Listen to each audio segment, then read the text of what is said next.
Welcome to the deep dive. Today we're tackling some source material that, frankly, takes a pretty uncomfortable position. hmm It argues, quite boldly, really, that maybe our money struggles aren't, all about the economy or the job market. Right. It kind of puts it back on us. Exactly, that maybe it's more about the choices we're making. Yeah, it's definitely direct.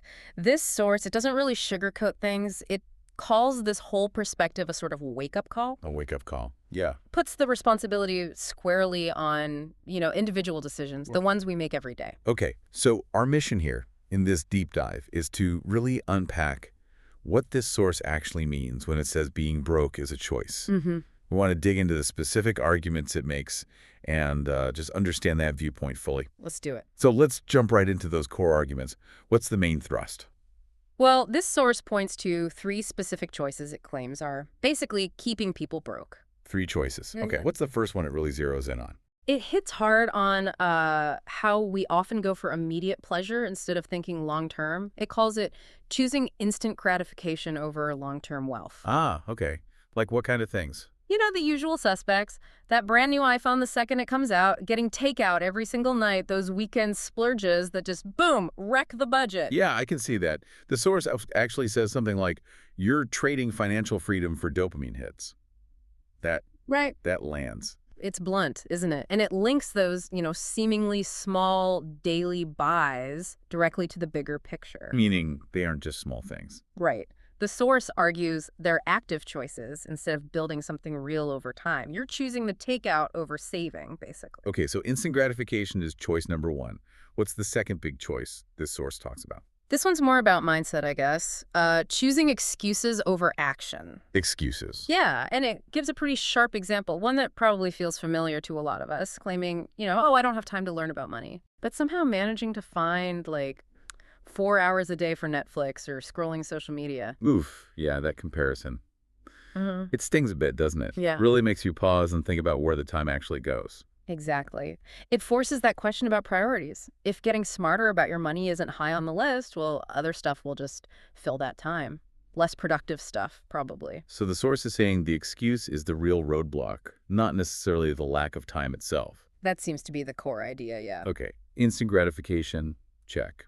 Making excuses, check. What's the third choice, according to this source? This one's about our comfort zones. It calls it choosing comfort over growth. Comfort over growth. What does that look like in practice? It means actively not doing things that could actually improve your finances.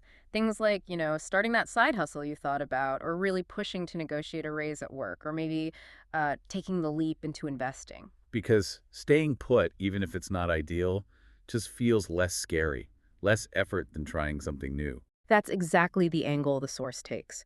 Growth usually means stepping outside what's comfortable, Okay. right? Facing, maybe failing, putting in real effort. And it's easier not to. The source suggests a lot of people, maybe without even realizing it, just opt for the easier financial path, even if it keeps them stuck. Now, the source isn't just making these claims out of thin air, right? It mentioned some research, a study. It did, yeah. It pointed to some research from the National Bureau of Economic Research. Okay, what'd that find? Well, according to the source, it found that most financial struggles are tied more closely to behavior than they are to actual income level. Wow, okay. That's a pretty big statement. Behavior over income. It is. It really backs up the source's main point. Yeah. How you manage your money could be the bigger factor, maybe even more than how much you earn. Which suggests that changing your habits might be more doable than, say, instantly doubling your salary. Exactly. It puts the control, or at least some of it, back in your hands. All right, so if the source argues that being broke is fundamentally about these choices, how does it say we can, change course? Flip the script, as you said. Yeah, it lays out 4 pretty practical actions, steps you can take to stop choosing broke, essentially. Okay, let's get into those. What's step one? It's called the 72-hour rule. Pretty simple concept, actually. Before you buy anything that's not absolutely essential, you force yourself to wait a full 72 hours, 3 days. Let's wait. And the idea behind that is, The claim is that most of the time, after those 3 days, that intense urge to buy the thing, it's probably faded. the impulse dies down. Yeah. You realize you didn't need it or maybe even want it that much after all. Right. It's basically a direct attack on impulse spending. That makes a lot of sense, putting that buffer in. Okay, so that's rule 1. What's step 2? Pay yourself first. Now, this isn't, revolutionary advice, but the source really stresses automating it. Automating. How so? Setting up your bank account so that, say, 10% or maybe even 20% of every paycheck, it goes straight into savings or investments right away before you even get a chance to spend it. So it just happens. You don't have to think about it each time. Takes the willpower out of it. Precisely. It flips the script so saving becomes the default, not something you try to do with leftovers. Smart. Okay, step 3. This one shifts the focus. It's invest in skills, not stuff. Skills, not stuff. Yeah, and the source uses a really clear comparison here. It says something like, that $1,000 phone won't make you money. A $1,000 course just might. Huh. That puts it very plainly. It's reframing spending as either buying something that, loses value or investing in something that could actually boost your earning power. Exactly. The focus shifts to building your capacity to earn, to create wealth, instead of just collecting, stuff. Makes sense. And the 4th step, this one sounds like it's about the people around you. It is. Surround yourself with winners. The source makes this point that, you tend to become the average of the 5 people you talk to most about money. So choose your circle carefully. Very carefully. It stresses being really intentional about who's influencing your financial thinking, your habits, your conversations about money. Because if everyone in your circle is always broke or has negative money beliefs, it's going to be hard to swim against that current. Absolutely. Your environment matters a lot. Finding people with a growth mindset about finance can really pull you up. Okay, so those are the 4 main steps. Yeah. But the source added a pro tip too, right? Yeah, a really practical foundational thing. Track every single dollar for 30 days straight. Every penny. Every penny.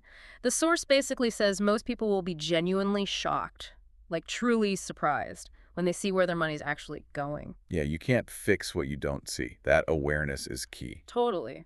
Knowledge is power, especially with those unconscious spending habits. Now, this source doesn't just lay out the problems and steps. It tries to offer some proof, right? Real-world examples of people who supposedly break free. It does. It highlights a few individuals whose stories, at least as the source presents them, really embody this idea of overcoming tough circumstances by changing their actions and mindset. Like Chris Gardner, the guy from the movie The Pursuit of Happiness. Exactly.